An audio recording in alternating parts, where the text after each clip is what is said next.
Assalamualaikum warahmatullahi wabarakatuh. Jumpa lagi bersama saya Kang Nanto di podcast Ngopi ala Jatkon. Ngobrol perkara iman. Ngobrol bukan sembarang ngobrol, ngobrol untuk menyelesaikan perbedaan tanpa ada perselisihan untuk Islam rahmatan lil alamin. Dan pada kesempatan hari ini kita akan mengambil tema zakat dan pajak sebagai ideologi agama dan negara. Dan alhamdulillah pada malam hari ini kita ditemani dengan narasumber yang sangat familiar. Beliau adalah Kiai Haji Ahmad Zahri MA. Assalamualaikum Kiai. Waalaikumsalam warahmatullahi wabarakatuh. Alhamdulillah sudah berkenan hadir di studio podcast ini. Mudah-mudahan apa nanti yang kita obrolkan, apa yang nanti kita perbincangkan bermanfaat untuk masyarakat banyak Kiai. Terima kasih. Sepertinya tema pada podcast malam ini sangat menarik sekali, yaitu zakat dan pajak sebagai ideologi agama dan negara. Menariknya, Kiai ini mempunyai pandangan bahwa zakat dan pajak masuk dalam ranah ideologi Kiai. Yang kami ingin pertanyakan atau berbincang-bincang pada malam hari ini adalah seperti apa urgensi zakat dan pajak dalam kehidupan bernegara dan beragama. Namun sebelum kita lanjut ke perbincangan, tentunya berkenan untuk menyampaikan biografinya Kiai. Mungkin pemirsa takut lupa atau bagaimana Kiai? Silakan.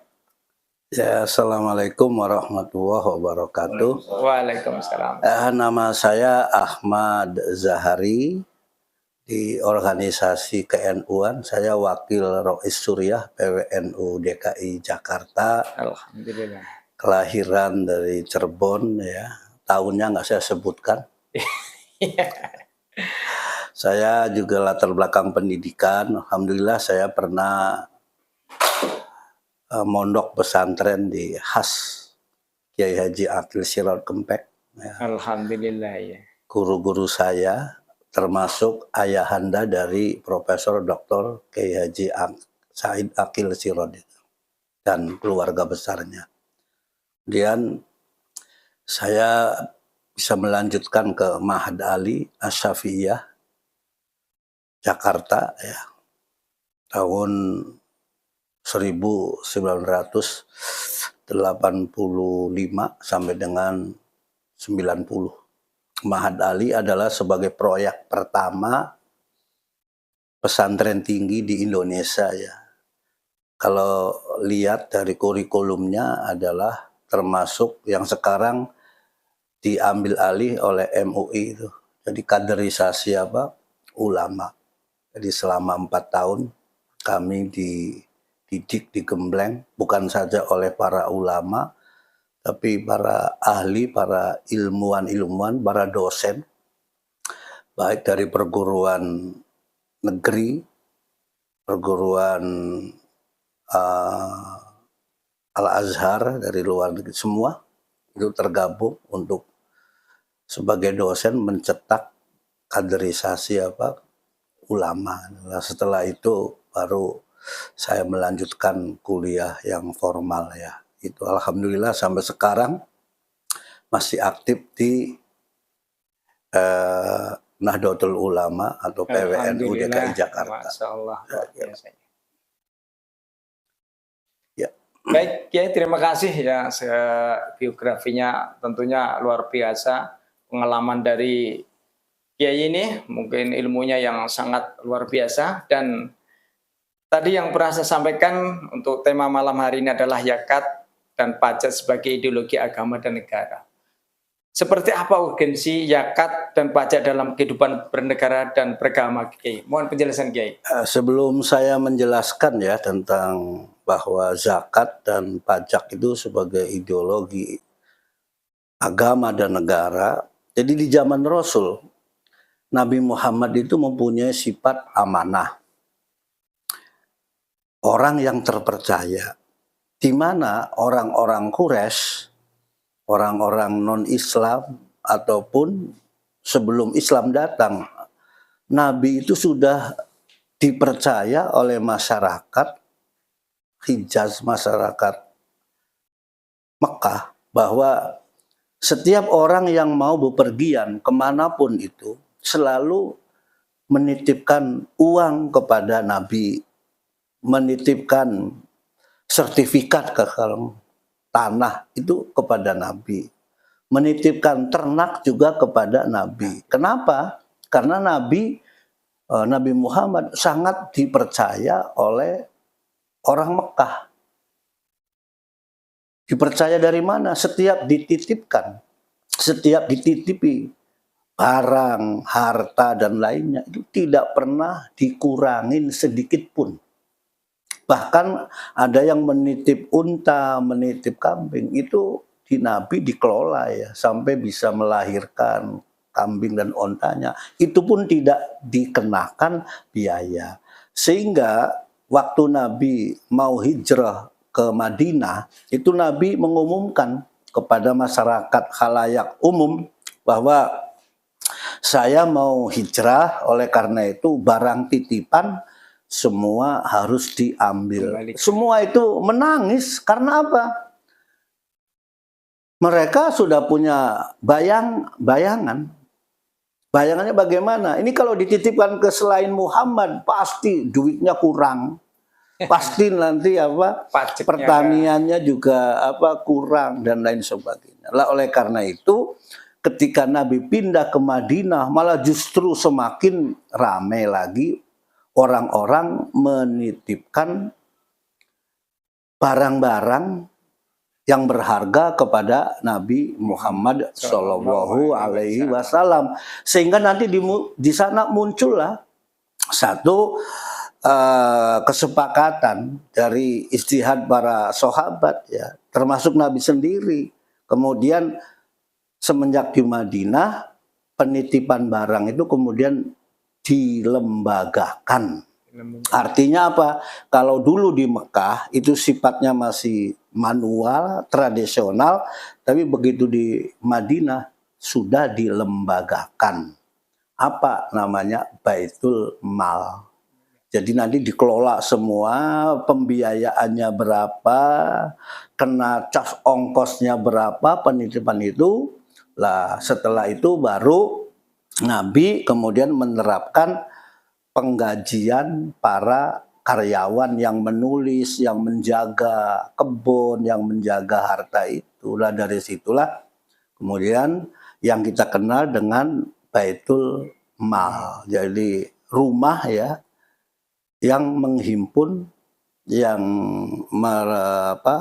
merekrut, menghimpun dari seluruh harta kekayaan orang-orang yang menitipkan. Lah setelah harta dan ekonomi yang dititipkan itu besar, maka Nabi baru menamakan watamwil. Karena kalau uang, benda, harta atau apa tidak digunakan itu kurang baik, maka disebut Baitul Mal watamwil. Jadi dikembangkan.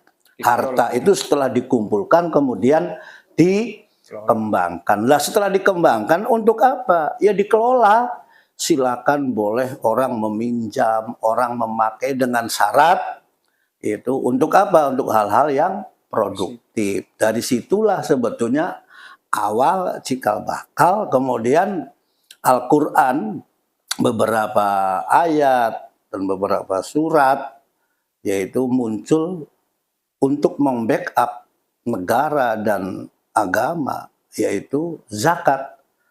Nah, muncul tuh zakat itu harus, bahkan kalau orang nggak bayar zakat diperangin. Nah ini peristiwa Khalifah pertama Abu Bakar Siddiq tentang perang Riddah sama Yamama itu orang pada membekot nggak mau bayar zakat, nggak bayar zakat. Nah zakat itu lil muslimin, untuk orang Islam. Nah, untuk orang non-Islam bagaimana? Dikenakan namanya jizyah. Jizyah itu apa? Jizyah itu kalau terjemahan sekarang kan pajak. Sebagai upah perlindungan, keselamatan, menjamin keselamatan warga non-Islam. Karena apa? Dia tinggal di negara yang undang-undangnya adalah menerapkan agama Islam. Sehingga sumber ekonomi negara dan agama itu dua. Satu zakat, yang kedua adalah pajak. Cuma kalau ditarik ke belakang, zakat itu hanya untuk orang Muslim, sedangkan pajak itu untuk orang non-Muslim atau disebut dengan kafir zimmi lah tanda kutip ya. Jadi non-Muslim yang tinggal di lingkungan umat Islam. Jadi seperti itu. Baik, terima kasih. Jadi sangat urgensi sekali bahwa dari zakat-zakat itu untuk pembiayaan negara dan lain sebagainya untuk kepentingan masyarakat umum pada waktu itu Kiai ya. Ya. Dan ini Kiai, bagaimana peran pemerintah dalam mengintegrasikan zakat dan pajak untuk meningkatkan kesejahteraan masyarakat pada saat itu Kiai? Iya, jadi mulai Nabi ya. Kalau Nabi sih kelembagaannya belum resmi ya. Ya karena Nabi kan merangkap semuanya. Iya. Ya pimpin negara, ya seorang pengusaha juga, ya seorang diplomat juga, ya pokoknya Nabi itu menguasai semuanya. Maka di zaman Nabi ya semuanya clear masalah. Tapi sudah ada bahwa zakat itu adalah digunakan untuk apa? Ya, untuk membangun infrastruktur, untuk membangun sekolahan, untuk membangun masjid, untuk membangun rumah sakit. Itu diambil dari zakat. Lah ditopang lagi dengan dari non-Islam namanya apa? Jizyah, pajak. Lah pajak dan jizyah itu disatukan, dikelola. Untuk apa? Ya untuk membiayai perang, membeli alat-alat perang. Lah kenapa umat Islam pada saat itu dikenakan zakat? Karena apa? Zakat itu kan bukan hanya zakat fitrah. Zakat itu kan ada 8 yang wajib dikenakan untuk menunaikan zakat itu. Zakat fitrah itu yang paling rendah sebetulnya. Ada zakat mal, ada zakat peternakan, ada zakat pertanian, ada zakat tijaro, ada ma'dan ya, pertambangan. Kemudian sekarang ada zakat profesi. Dari situ itulah umat Islam dengan biaya uang zakat itu udah lebih daripada cukup untuk membiayai. Karena apa? Semua yang diajarkan oleh Nabi zaman dulu ya, para sahabat itu ya dididik selain sebagai kader Nabi ya, memahami budaya, memahami Al-Quran, tapi mereka itu dididik untuk sebagai pengusaha. Sehingga apa? Dari zakatnya mereka itu sudah lebih. Kalau sekarang kan kita umat Islam ini cuma zakatnya zakat fitrah saja, yang setahun sekali. Andekan itu diterapkan sekarang ya hanya zakat dari umat Islam, kelihatannya untuk menopang kehidupan bernegara, saya kira kurang. Ya. Nah, makanya jizyah. Jadi sebetulnya kalau dikelola dengan benar, ini jizyah dengan zakat ya, dikelola dengan benar, dengan baik. Kemudian dikembangkan. Kalau dalam sekarang ya pemerintah itu punya BUMN. Kalau yang pemerintah daerah namanya BUMD. Itu kan uang awalnya sumbernya itu dari pajak dan dari zakat. Kalau dikelola dengan benar, saya kira negara kita ini sudah makmur. Makanya tadi pertanyaannya ideologi begitu ya. Sebetulnya saya berani memfatwakan ya, melihat kondisi seperti ini. Ini kan karena pajak. Kita ini usia di Indonesia ini, usia orang itu hampir pendek ya usianya itu. Mohon maaf nih, habis pensiun, sakit, mati paling 60-50. Itu kenapa begitu? Karena hidup ini terlalu banyak tekanan sekali. Iya. Apa? Pajak misalnya ya, pajak. Ya kita ini makan aja di restoran apa? Rumah kena pajak, masuk tol kena pajak. Padahal lagu Indonesia Raya itu Indonesia tanah airku, harusnya tanah itu dan air itu. Nah, oleh karena itu kalau zakat ini dikelola dengan benar ya bisa difatwakan, bisa zakat itu nggak harus zakat fitrah itu setahun sekali. Terlalu lama. Boleh kok, orang itu masih itu ijtihad kok. Zakat yang nisabnya sekian masih ijtihad kok. Boleh kok kalau sekarang zakat fitrah misalnya atau zakat mal ini diwajibkan setiap bulan. Setiap bulan ya. Untuk orang Islam di Indonesia. Kalau kurang untuk membiayai negara menggaji. Udah kita fatwakan aja bahwa zakat setiap bulan misalnya dikenakan umat Islam 200.000 sebulan ya. Dengan catatan dikelola dengan benar. PLN gratis. Kan nggak apa-apa kan? Saya berani tuh fatwa begitu. Misalnya saya mewajibkan, nanti saya bisa mengambil ya diskusi dengan ulama yang lain ya. Saya bisa. Artinya ijtihad itu boleh lah. Jadi zakat sebulan sekali, bukan setahun sekali. Tapi jangan 3,5 liter, jangan 50, tapi 200.000 atau 250.000. Itu kan besar umat Islam ini sebulan.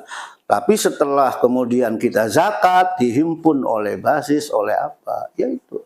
Coba sekali-kali pemerintah ini, ya dalam hal ini pemerintah di Indonesia ya, coba nanti HUT RI yang akan datang, yang ke-81 itu, cobalah ngasih kabar gembira gitu loh, supaya jangan ada demo, jangan ada ya macam-macam keributan ini, karena kan kehidupan bebannya terlalu banyak.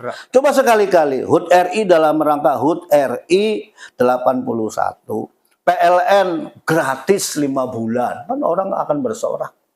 Atau kemudian tol Gratis. digratiskan 3 bulan. Itu dari mana? Ya itu bisa. Orang itu tanahku. Lah oleh karena itu kita umat Islam, ya kalau dulu itu namanya ada bab ya di dalam ilmu tasawuf itu iqamatus syahadah. Iqamatus syahadah itu artinya begini.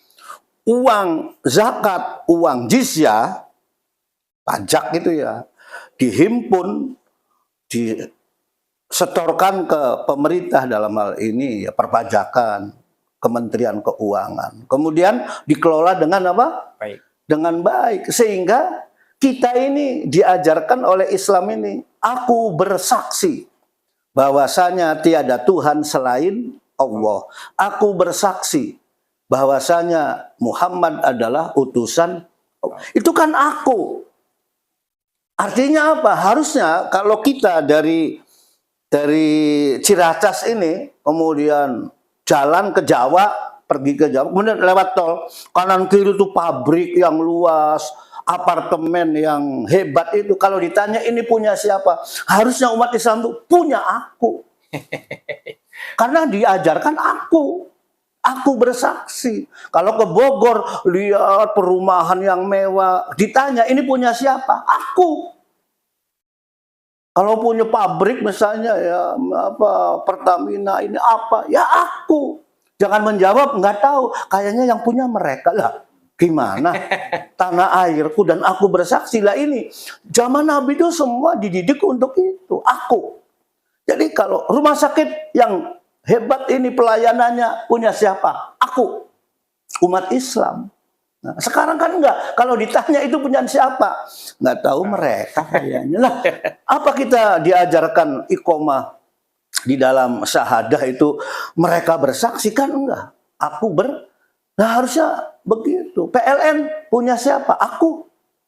Air punya siapa? Aku.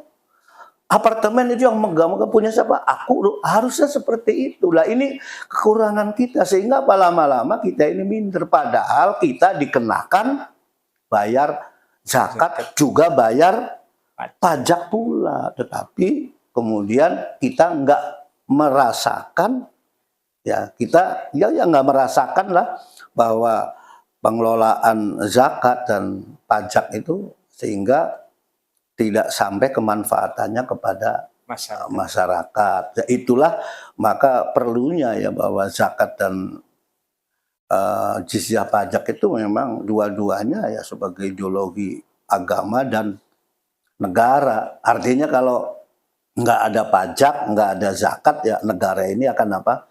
Bangkrut.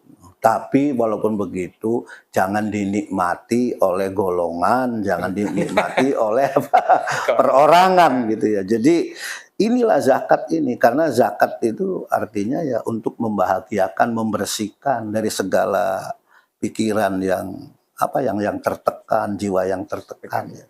Saya kira seperti itu. Ke depan mudah-mudahan zakat dan jizyah ini perlu kaji kembali, kemudian bagaimana dan ini. Jadi itu seperti itu. Contoh seperti ini.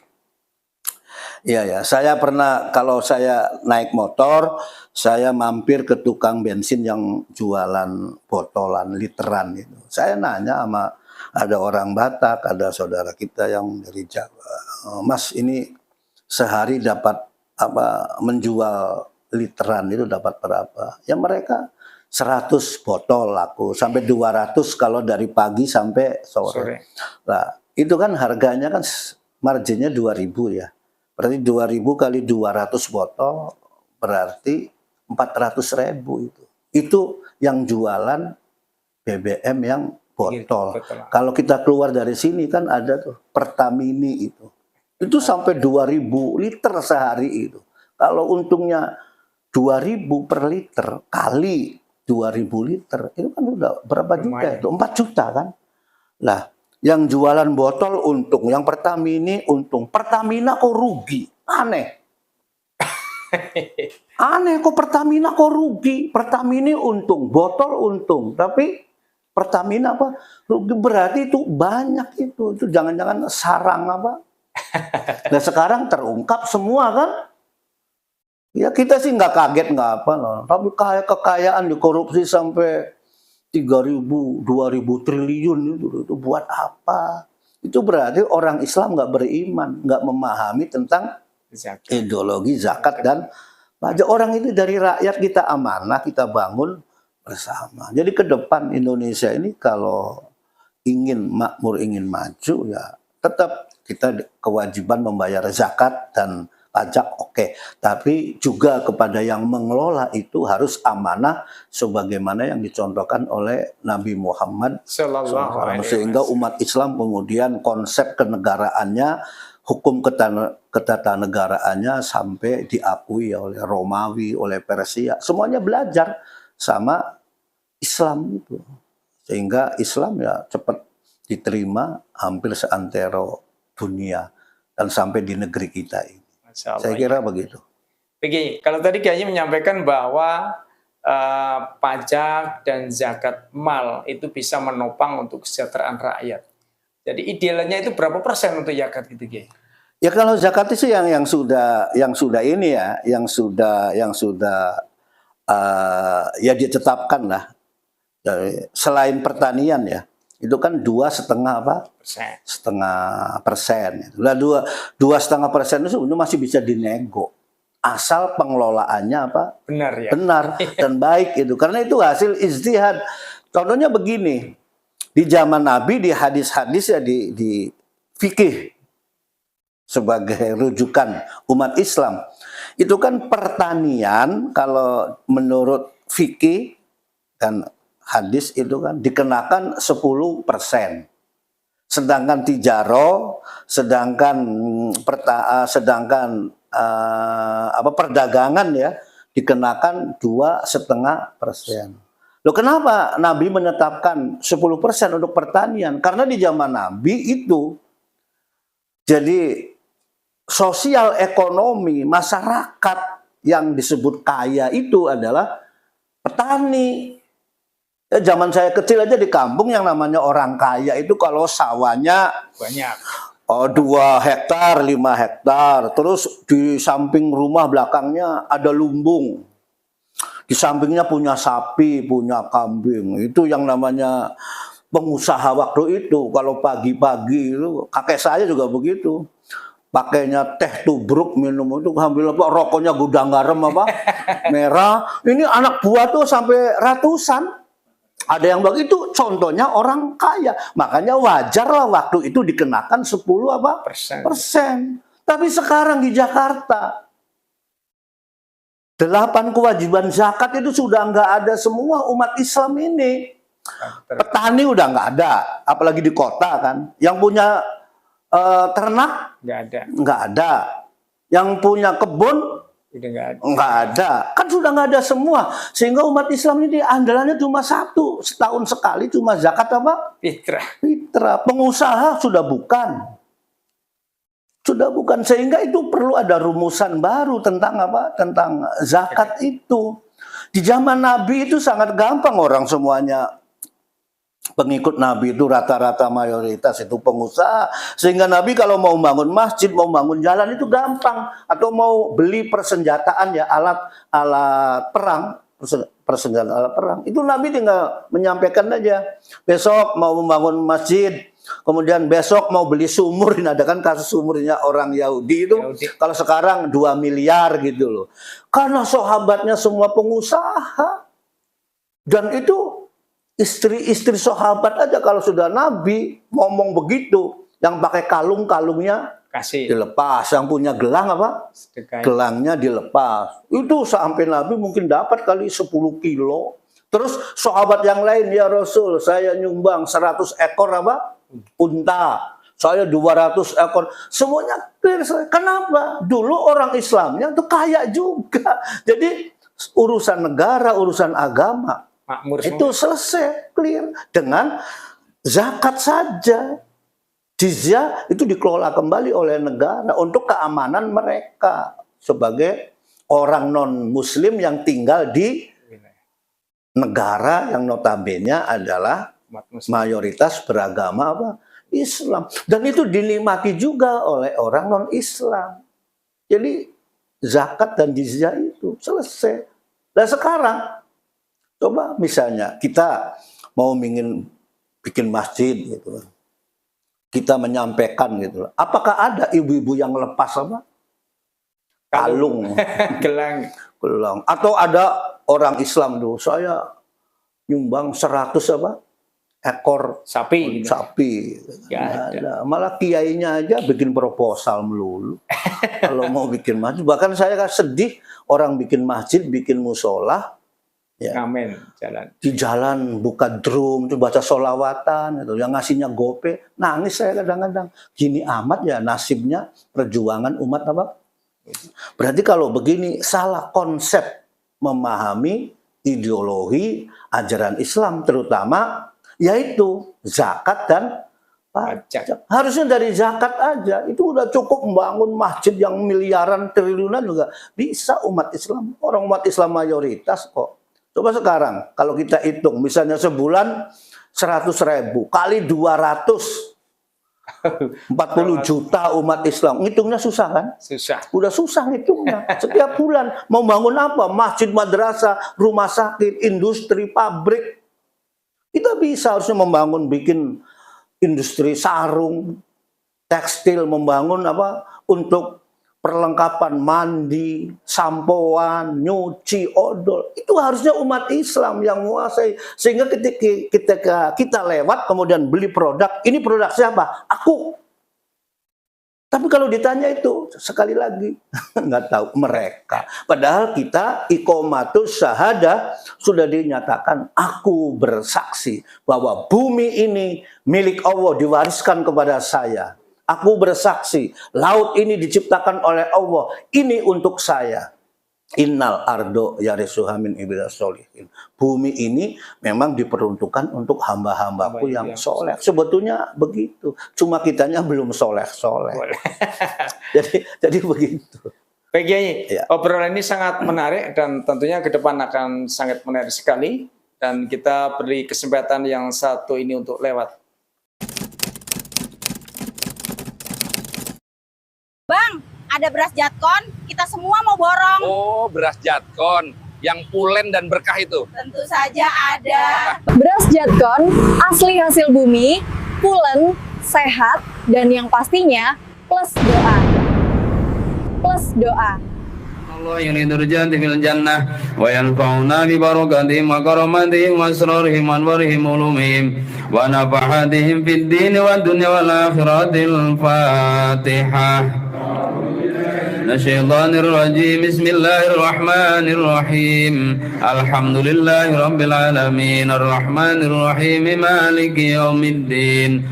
Nasi goreng ini dibuat dengan beras cap jatkon sayang. Enaknya tambah karena plus doa sayang. Bagaimana rasa nasi uduk Aye, Bang? Nasi uduknya enak banget, Mpok. Iya dong. Aye kan pakai beras jatkon. Beras jatkon.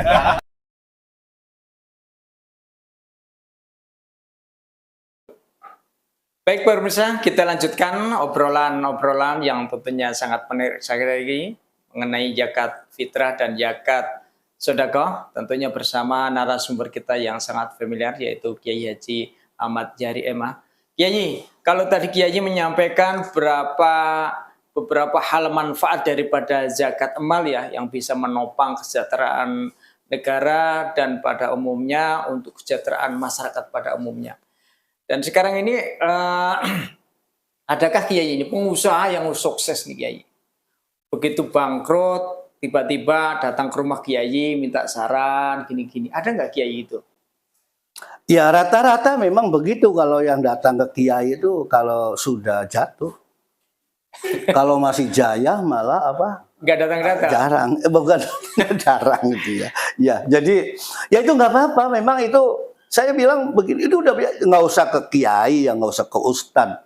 Orang itu kalau sudah kena masalah itu tahajudnya rajin, duhanya rajin itu karena banyak utang itu. Jadi kalau lagi sukses malah apa? Lupa. Ya nggak usah ke kiai, nggak ke ustad, sama Tuhan juga kadang-kadang begitu. Anak-anak yang pengen diterima di perguruan tinggi, pengen jadi PNS itu tiba-tiba mendadak rajin ke masjid, rajin baca Quran, bahkan rajin puasa sunnah Senin dan Kamis. Kalau nggak lulus ya berhenti. Ya itu artinya konsep dasar ini ya secara sosiologis memang seperti itu. Jadi manusia semua begitu juga. Ya kalau ditanya tadi ya saya nggak merasa begitu sih. Udah biasa.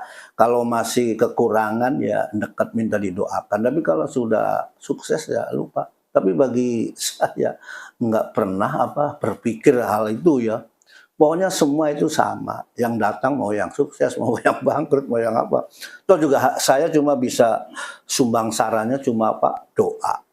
Maksud saya apakah ketika begitu dalam masa kehancuran, keterpurukan itu bahwa Kiai menyampaikan bahwa zakat tanda ini belum diselesaikan, makanya ditopang dengan cobaan itu, Mas. Ya itu makanya kan ini ada ayat di At-Taubah ya. Bismillahirrahmanirrahim. Khudh min amwalihim shadaqatan. Ambillah dari mereka itu zakat. Sodako itu adalah zakat. Zakat itulah. Apa fungsinya zakat itu? Tutohirukum. Zakat itu yang nanti bisa mengcleaner, membersihkan harta yang masih kotor. Kenapa sih harta itu masih kotor? Karena saya misalnya punya pabrik, punya karyawan. Keberhasilan saya itu kan karena karyawan, karena keringatnya karyawan, karena pemikirannya karyawan. Karena apa? Yaitu karena mereka kepatuhannya karyawan. Jadi harta yang kita miliki itu sesungguhnya masih kotor menurut ajaran Islam. Maka keluarkanlah zakat sodako yang benar. Karena zakat itu adalah akan membersihkanmu. Wa yuzakihum, dan yang akan mengclean, yang akan menaikkan. Jadi orang yang zakat, orang yang sodako itu nggak akan bangkrut sebetulnya. Orang yang rajin, zakatnya benar, sodakonya benar, itu tetap. Makanya zakat itu pengertiannya adalah anumu, berkembang. Orang yang zakat itu hartanya akan terus berkembang. Sumasdad, terus bertambah, apalagi dengan sodako. Tapi jangan lupa, setelah orang itu memberikan zakat itu wasoli, doakan mereka itu. Didoakan mereka itu. Setelah zakat didoakan. Karena apa? Dengan doa itu akan menjadi hatinya menjadi tenang, nyaman. Jadi ya kalau ada orang misalnya ya jaya kemudian bangkrut, ya saya sih nggak punya praduga yang jelek. Ya artinya barangkali tata ngelola bayar zakatnya atau sodakonya Belum pas. belum pas. Sehingga apa? Ya kemudian jaya, hanya itu. Maka kemudian ya ada orang setelah sukses kemudian jatuh ya, Iya. kemudian ya mereka minta ini kemudian bangkit lagi, sukses katanya setelah menerapkan ya sistem zakat yang baik, sodako yang akhirnya apa? Berkembang. Intinya bahwa orang yang membayar zakat dan sodako dari penghasilannya itu sebetulnya satu, untuk membersihkan harta yang kotor. Berarti kan beginilah, kalau kita ini kan kena penyakit, penyakitnya hilang, berarti kan sehat. Sehat. Lah setelah sehat kemudian wayuzaki, kemudian berkembang.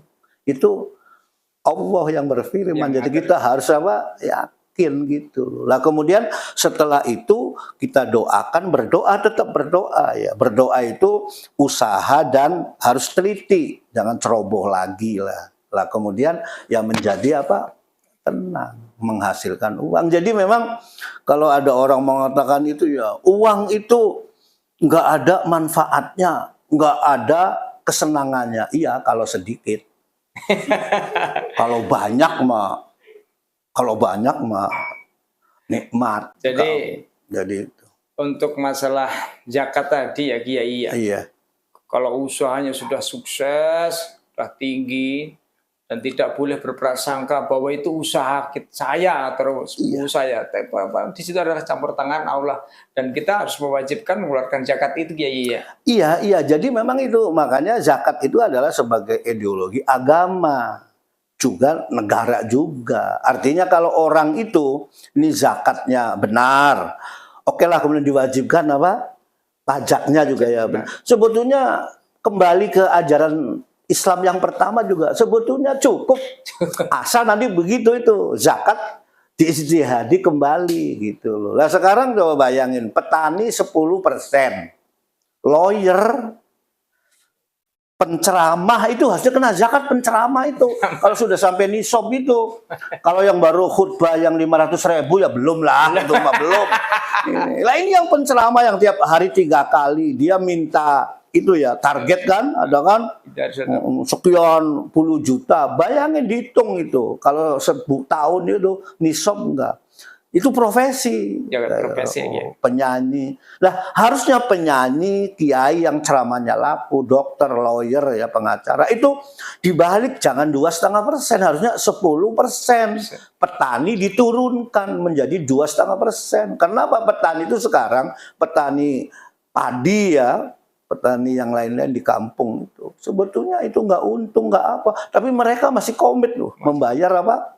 Zakat itu. Bapak saya aja saya suruh berhenti jadi petani nggak mau. Saya bilang nggak untung jadi petani tuh Pak, kata bapak saya. Ya itu kan kamu orang kota, kalau orang kampung sih kalau sudah melihat padinya kuning tuh udah apa?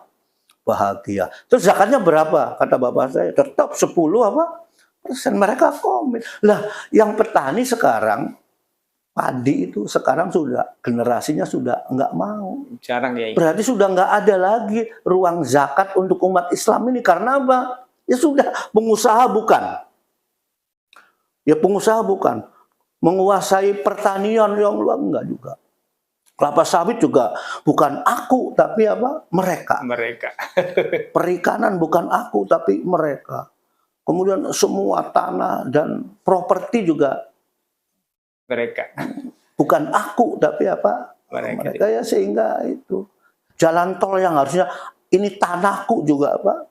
Punya mereka. Sehingga ya semua lah ini lama-lama kalau dibiarkan ini khawatir ya ke depan gitu ya. Ya kemarin lah pengalaman yang demon-demon begitu. Tapi walaupun begitu saya juga tidak setuju orang demon itu jarah apa hartanya orang itu. Ditinjau dari segi agama manapun yang namanya mencuri itu dilarang, menjarah itu. Jadi kalau mau demo ya demo silakan, aspirasi disampaikan. Setelah sampai kemudian dialog dengan baik. Saya kira harusnya seperti itu. Baik Kiai, kalau tadi Kiai menyampaikan masalah zakat dan pajak Kiai. adakah potensi untuk konflik ya? Karena kesadaran untuk berzakat mal, berzakat profesi itu tidak semua orang menguasai hal itu. Mereka masih berpedoman bahwa mereka itu usaha sendiri loh, kan gitu. Apakah ada potensi untuk konflik ketika pemerintah menetapkan harus zakat gitu loh, Ki? Iya, jadi konflik itu timbulnya konflik, timbulnya masyarakat itu demo, ya, kemudian ketidakpuasan itu sebetulnya ya diawali dengan tidak berfungsinya peranan pajak dan peranan zakat itu sendiri. Jadi apa? Masyarakat, ini tanda kutip ya, yang sekarang ini merasa dibebankan terlalu berat. Ya sementara yang mengelola, yang menerima itu loh. Iya, itu kan menjadi ketersinggungan masyarakat. Gitu. Ada misalnya ya anggota atau pejabat, harga jamnya 11 miliar. Terus hartanya itu, uangnya itu ada yang sampai 6 triliun. Nah, sementara masyarakat di bawah yang bayar pajak, yang bayar zakat semakin hari semakin menderita. Sehingga ini lama-lama fluktuatif menjadi emosi yang tertahan kemudian menjadi ledak. Oleh karena itu, pengelola zakat maupun pengelola pajak ya harus ada transparansi. Kan punya BUMN. BUMN itu apa sih? Badan usaha milik negara. Lah keuntungannya ini kembalikan kepada rakyat, karena rakyat yang berdaulat untuk membayar zakat dan membayar membayar pajak gitu loh. Terus ini kan kadang-kadang isu-isu ya, tapi mudah-mudahan sih nggak benar gitu loh. Misalnya ada jaksa agung, kemudian kepolisian menyita harta yang hasil korupsi gitu. Kadang-kadang setelah disita itu nggak ada transparannya gitu loh. Transparansinya nggak ada. Ini uang ini dikemanakan, kemudian barang-barang yang disita itu dikemanakan. Jangan-jangan cuma diputer-puter aja atau dibagi-bagi sehingga masyarakat itu nggak pernah dapat jawaban yang pasti. Makanya saya agak senang sekarang mengikuti Menteri Keuangan sekarang itu. Agak cowboy tapi saya agak suka itu ya. Sukanya gini, tadinya saya nggak ngerti tentang perekonomian, saya sering lihat. Kenapa? Ada yang nanya di DPR itu, pertanyaannya begini, apakah Anda mampu membayar utang negara dalam waktu yang cepat? Kalau nggak salah utang negara itu kalau nggak salah 2030 triliun kalau nggak salah sekitar itu. Jawabannya hebat banget itu.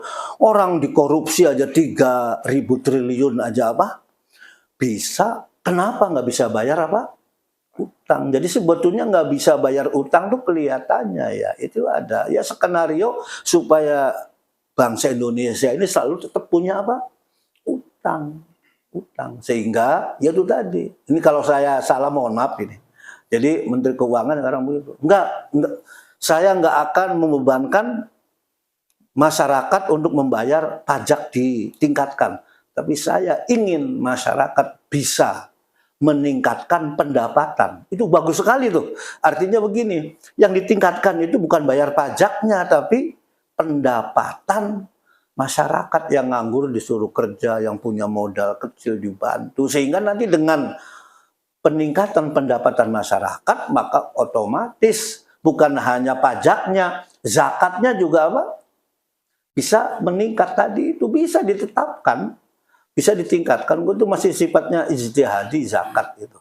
Jadi seperti itu. Kalau tidak dikelola dengan baik, zakat dan jizyah ini ya bukan hanya menimbulkan konflik, tapi negara nanti lama-lama bisa chaos, bisa bangkrut. Karena bukan masalah tidak ada sumber keuangannya, tapi mungkin pengelolaannya. Oleh karena itu, ya sebelum ini berakhir, nanti jangan sampai negara kita menjadi terpecah belah karena konflik ya. Kemudian akhirnya ya tinggal nama. Jangan sampai. Mari dua-duanya kita harus sejalan, yang membayar zakat, membayar pajak juga penghasilannya meningkat, kemudian yang mengelola zakat ya dan pajak juga harus amanah, jujur, kemudian kembalikan kepada kesejahteraan Rakyat. untuk rakyat. Itu negara Cina itu saya berkunjung ke Cina itu luar biasa itu. Mulai membangun tahun 70 itu. Tapi sekarang udah Luar biasa. kemegahannya luar biasa. Karena apa? Ya nah, dulu gara-gara presiden siapa yang Xi Jinping itu waktu dilantik itu pesan peti mati 100 itu gara-gara. Yang satu buat saya, yang 99 buat para koruptor. Seminggu adiknya terjerat oleh korupsi yang jadi gubernur, langsung dihukum mati. Dan semenjak itu kemudian para pejabat itu hati-hati. Kata Pak Mahfud MD ya, kalau saya lihat YouTube-nya itu, ditanyakan sama wartawan, Pak Mahfud, sebetulnya jadi pejabat itu cukup nggak sih gaji itu? Kata Pak Mahfud, nggak korupsi juga saya itu udah cukup banget. Saya ini katanya pegawai negeri. Saya dulu jadi ketua mahkamah Mahkamah Konstitusi kan? Ya dia gaji saya sekian, tunjangannya sekian, mobil dikasih, supir dikasih, pajak dibayarin, rumah dikasih, pembantu semuanya Kata Pak Mahfud, seusia saya buat apa duit segitu? Cukup nggak, korupsi juga sudah cukup. Artinya apa? Sebetulnya kalau hidup itu hanya untuk kebutuhan makan, menyekolahkan, menguliakan anak, itu sebetulnya para pejabat itu cukup. Tapi tidak dengan orang yang bermentalkan rakus dan mental maling tadi itu. Ya sudah tua, punya uang 6 triliun buat apa? Nasi sudah makan nggak boleh. Makan kepala kambing udah nggak boleh. Mau jalan-jalan ke pantai pakai celana pendek udah nggak pantas. Ya, jadi seperti itu. Pak Kiai, kalau tadi kita berbicara masalah zakat dan kita lanjutkan lagi, bisakah mekanisme zakat ini dapat diintegrasikan dengan sistem pajak di Indonesia, Kiai? Ya bisa, sebetulnya asal begini ya. Jadi kayak Menteri Keuangan dalam hal ini atau perpajakan ya, kembali duduk bersama dengan para ulama. Karena begini, lahirnya bank, lahirnya perpajakan, lahirnya perzakatan itu dulu yang diundang itu 2 unsur. Yang pertama pakar ekonomi, yang kedua pakar agama. Sehingga kemudian pada saat itu ya, saya pernah membaca di dalam berita ini ya, ketika Pak Karno baru jadi presiden, itu mau ngundang menteri pertemuan aja itu nggak punya duit, nggak ada biayanya kok. Malah itu sejarahnya itu Bung Hatta itu jual sepeda gara-gara buat ngasih makan para menteri pertama. Artinya kas negara itu nggak ada. Lah setelah itu kemudian dikumpulkan para pakar, ini bagaimana ke depan negara kita itu, yaitu ditetapkan pajak untuk semua penduduk. Dari situlah kemudian menggali sumber daya alam. Alam kita ini melimpah ruah. Jadi sebetulnya ke depan ini perlu duduk bersama, merumuskan kembali tentang sistem perpajakan dan sistem perzakatan. Mereka sendiri juga orang-orang yang pengusaha itu, menurut berita itu ya, dia nggak sepenuhnya membayar pajak itu, kong-kali-kong dengan pegawai pajak. Untuk apa? Menghindari. Kenapa? Bukan nggak mau taat. Mereka itu ogah. Karena apa? Uangnya digunakan bukan semestinya. Jadi mereka juga nggak mau yang bayar pajak, yang pengusaha itu. Akhirnya apa? Ya ibaratnya ngemplang pajak. Karena apa? Karena tadi itu pengelolanya itu nggak amanah, sehingga sedangkan mengandalkan zakat saja kalau untuk umat Islam ya, zakatnya ya hanya setahun sekali, hanya zakat fitrah. Karena kita muzakinya hanya cuma zakat fitrah doang. Pengusaha bukan, ini bukan, yang lain bukan. Sehingga perlu dirumuskan kembali, kemudian diatur kembali ya di dalam undang-undang itu. Kemudian dirapatkan bersama seluruh anggota dewan, para ulama, para pemimpin boleh merumuskan kembali. Tujuannya tetap sama, bahwa pajak dan zakat itu untuk mensejahterakan rakyatnya.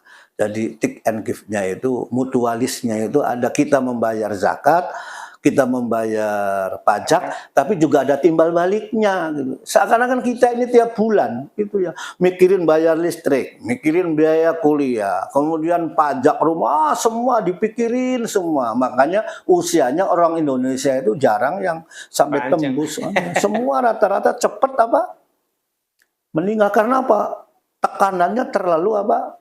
Terlalu besar. Oleh karena itu tugas agama dan tugas negara, saya ulangi lagi nih, oleh karena itu tugas agama dan tugas negara harus saling sinergi, saling membangun, harus visi yang sama, misi yang sama untuk ke depan, supaya negara yang notabene mayoritas umat Islam ini jangan ada lagi tawuran, jangan ada lagi perampokan, jangan ada lagi kekisruhan, demonstrasi yang anarkis itu, karena semua negara ada di tengah-tengah masyarakat dan agama juga berperan di tengah-tengah masyarakat. Itulah sebetulnya pendidikan mendasar, yang paling mendasar ya, pendidikan Islam itu. Pertama, ya menyembah Tuhan, yang kedua jangan sampai lapar, yang ketiga harus aman, nyaman, damai. Udah itu aja, hidup tuh nanti di husnul khotimah, di dunia bahagia, di akhirat masuk apa? Surga. Itu sebetulnya konsep dasar di dalam ajaran Islam. Jangan sampai ada yang lapar. Semua harus menyembah Tuhannya, harus menciptakan aman, nyaman, tidak ada saling intimidasi, tidak ada saling menjatuhkan. Semua harus bergandengan tangan. Saya kira begitu. Bagi sebelum kita akhiri Kiai, ini di podcast ini ada yang bertanya Kiai, bagaimana sahnya atau bagaimana baiknya Kiai kita membayar zakat itu dengan makanan yang kita makan atau dengan uang Kiai? Ini di sini banyak pertanyaan. Yang bagus yang bagaimana sih? Katanya ada yang bagus ini, boleh ini, gitu. Ya kalau menurut Imam Syafi'i mengeluarkan zakat itu, zakat fitrah ya, itu kutul balad. Kutul balad itu makanan pokoknya. Jadi kalau orang Arab dulu di Arab ya gandum, kurma, karena itu makanan pokoknya. Sedangkan di kita ini adalah nasi, berarti bayar zakatnya beras. Jadi itu standaritas, apakah bayar zakat fitrah misalnya ya, apakah bentuk barang atau bentuk uang. Tapi Imam Ahmad bin Hanbal, Imam Abi Hanifah enggak harus kutul balad. Apa? Ya apa saja yang lebih bermanfaat. Jadi boleh juga enggak beras, uangnya, nilai uangnya. Bahkan kalau kata Imam Malik, orang yang jualannya jeruk juga boleh zakatnya menggunakan apa? Jeruk. Itu boleh. Yang jualannya gula, ya zakatnya apa? Gula. Nah, oleh karena itu di Indonesia ini ya ada pilihan. Ya karena mazhab kita kan 4 ya. Jadi bukan pertentangan, itu pilihan. Ada juga di masjid di Betawi itu bayar beras dulu. Setelah bayar beras dibeli sama apa? Sama amil. Ini saya beras gitu ya, zakat beras, terus dibeli uang. Nah, beli beras dulu sama amil. Kan pakai uang. Terus saya terima berasnya, kemudian uangnya dizakatin lagi. Lah itu cuma khailah aja begitu. Itu masih ada ya. Nah daripada ribet-ribet yang pakai uang ya apa? Terima. Monggo terima gitu. Uang. Nanti yang misalnya ya, yang jualan apa gula terus jualan teh, udah nggak apa-apa lah. Zakatnya apa? Gula sama yang jualan sarung ya apa? Nggak apa-apa kok. Orang juga nanti dikasih uang zakat, dikasih itu kan ujung-ujungnya juga buat beli apa? Sarung, buat beli beras. Jadi sebetulnya 4 mazhab itu sangat meringankan kita ya. Boleh langsung kutul balad berupa makanan pokok atau berupa nilai uang berarti. Boleh. Jadi kalau 3,5 liter itu nanti tinggal disesuaikan aja. Bapak makannya biasanya rojo lele, berarti 3,5 liter harga rojo lele. Rojo lele itu seliternya misalnya 15.000, kali ini berarti 60.000. Jangan makannya rojo lele kemudian zakatnya beras raskin itu loh. Nah, itu kurang bagus begitu. Jadi begitu, boleh. Baik, Kiai. Boleh, ya. Baik, Kiai, sebelum kita akhiri perbincangan dan obrolan pada malam hari ini, tentunya Kiai berkenan untuk motivasi dan nasihat-nasihat untuk kita semua sehingga pertemuan ini bermanfaat untuk kita semua. Silakan. Ya, bahwa konsep dasar umat Islam itu ya selain kita ibadah, kita ini harus kaya, harus sukses. Kita ini seharusnya umat Islam ini jangan cuma yang meriah ini kalau Maulid Nabi itu ya. Cuma mie goreng, cuma itu saja, cuma hanya baca berjanji. Ya memang itu bagus boleh. Tapi harusnya dalam konsep ajaran Nabi itu, Nabi dan Al-Quran itu setiap kata-kata aqimus sholah wa atu zakah, artinya sholatlah dan bayar zakat. Artinya bayar zakat itu orang kaya. Jangan terus menjadi mustahik, tapi harus menjadi muzaki. Di lingkungan kita ini tiap tahun mustahiknya terus bertambah, muzakinya selalu berkurang. Sehingga apa? Lama-lama penerimaan zakat ini cuma hanya cukup beli mie ayam doang. Jadi yang miskin tetap apa? Miskin karena apa? Tidak dikelola dengan benar zakatnya. Hanya untuk yang konsumtif, bukan hanya untuk yang produktif. Yang kedua adalah kita harus berilmu. Kita ini jangan cukup merasa sudah Islam, sudah beragama Islam, udah nyaman. Sehebat apapun kita harus terus meningkatkan ilmu, belajar ilmu itu penting. Belajar ilmu itu wa yu'allimuhumul kitab. Jadi setelah itu kita belajar ilmu pengetahuan. Kita jangan disekat oleh ilmu agama itu cuma belajar misalnya Iqra itu ilmu agama, yang ngajarin tajwid itu hanya ilmu agama. Bukan. Ilmu itu adalah ilmu pengetahuan yang menyangkut untuk mengantar manusia supaya menguasai masalah dunia dan masalah apa? Akhirat. Lah kita ini lemahnya di situ. Seakan-akan agama itu hanya cuma yasinan, tahlilan, berjanji. Ya itu sih iya bagian. Tapi tidak diterapkan untuk bagaimana menguasai perdagangan, menguasai peradaban, menguasai perpolitikan, dan menguasai pertambangan, menguasai industri. Itu harusnya seperti itu. Ilmu itu harus diraih semua. Lah yang terakhir bahwa ya setelah kita ini menjadi orang yang berilmu, menjadi orang yang sukses, asetnya banyak, tidak boleh sombong. Harus tetap rendah hati, membantu kepada orang-orang yang membutuhkan, baik dari teori ilmu pengetahuan dan ilmu-ilmu yang lainnya. Jangan saling menghujat, jangan saling merendahkan orang lain. Yang seperti sekarang itu orang-orang banyak yang pintar, sekelas doktor, tapi kadang mulutnya kayak comberan semua. Ya kiainya juga ada, para habaib itu kalau ceramah itu bukan ilmu pengetahuan, tapi isinya comberan semua. Lah yang begitu itu dihentikan karena Nabi Muhammad tidak mengajarkan bahasa-bahasa yang kotor, kemudian tidak mengajarkan tentang takabur. Jauh daripada itu. Nabi itu adalah rendah hati, kasih sayang, berbagi, dan lain sebagainya. Seperti itu. Terima kasih Kiai atas motivasi dan nasihat-nasihatnya. Tentunya pemirsa ikutin terus podcast Ngopi ala Jadkon.